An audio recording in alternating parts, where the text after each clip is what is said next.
Now, while school administrators wait to hear what will happen with the school lunch programs and plans, teachers and students are also waiting on the state for another reason.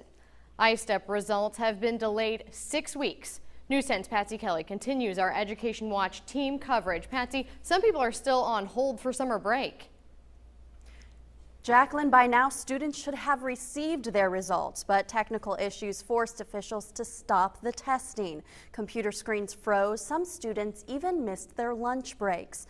Those problems are worrying school officials. They're questioning the validity of the students' test results. 1,700 students. That's how many got tangled up in the technical issues, and that's in Vigo County alone.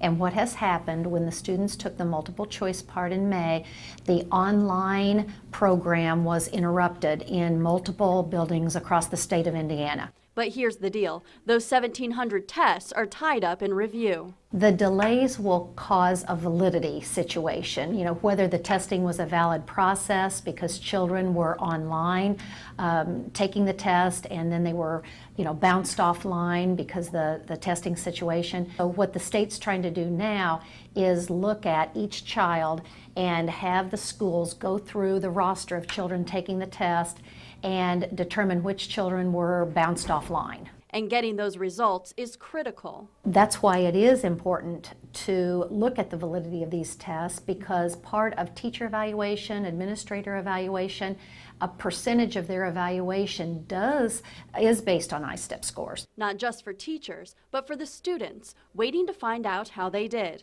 Parents are interested in receiving the test results as soon as possible, but it's also important for parents to understand that these results are undergoing a validity analysis to see whether they are an accurate representation of their child's progress. Making sure each child is given the grade they deserve.